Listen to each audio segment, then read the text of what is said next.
Hi viewers, welcome to aathusamayal. இப்போ வந்து mini இட்லியும் அதுக்கு அப்புறம் அது சாம்பார் எப்படி ஈஸியா பண்றது குயிக் சாம்பார் அப்படிங்கறத வீடியோல பாப்போம். கண்டிப்பா சப்ஸ்கிரைப் பண்ணுங்க, லைக் பண்ண மறந்துடாதீங்க. 1 கப் பைத்தம்பருப்பு எடுத்துர்க்கேன். அதை அளம்பிட்டு ஒரு 3 கப் நான் வந்து ஜலம் விட்டுருக்கேன். அதுல கொஞ்சம் நல்ல குழைய வெந்து வரணும்.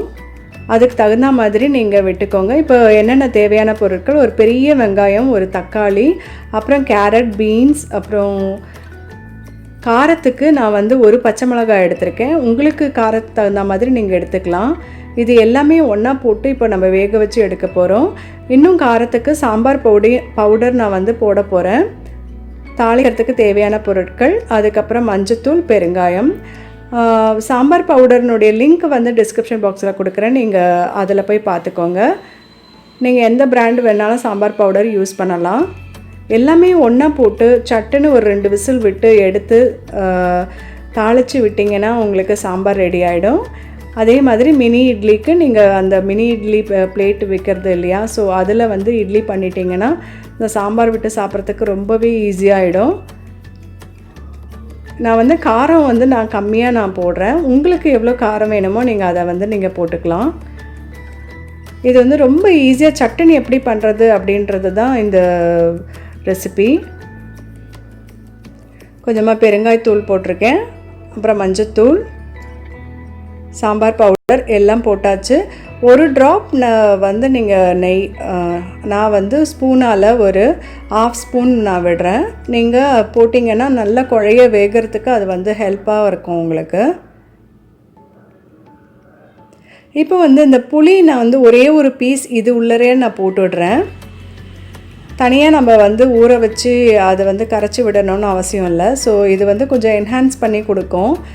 ஒரே ஒரு பீஸ் புளி மட்டும் நீங்கள் போட்டுக்கோங்க. அதே மாதிரி கொதிச்சு வரும் நீங்கள் வந்து வெல்லம் போட்டிங்கன்னா ரொம்ப நல்லாயிருக்கும். இப்போ பாருங்கள், மினி இட்லி பிளேட்டில் இட்லி குத்தி வச்சாச்சு.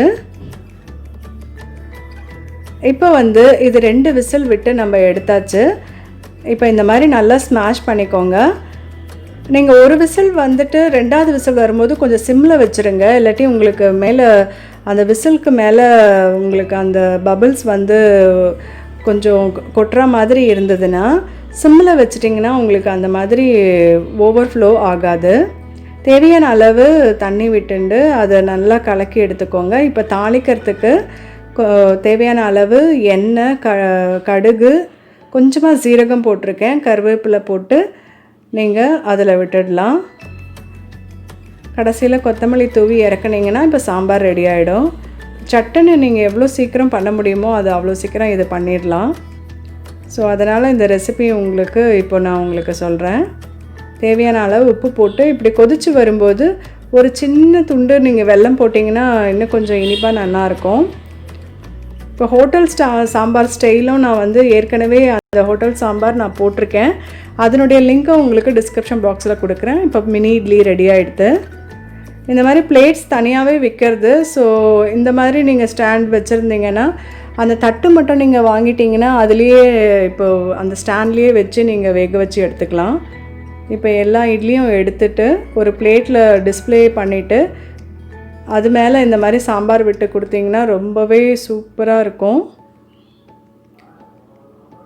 இந்த மாதிரி ஃப்ளாட்டாக இருக்கிற மாதிரி இப்போ நான் இட்லி பிளேட் நான் வாங்கியிருக்கேன். ஒரு இட்லி பிளேட்டும் இருக்குது இந்த மாதிரி மினி இட்லிக்கு. அது கொஞ்சம் உங்களுக்கு குண்டாக இருக்கும்.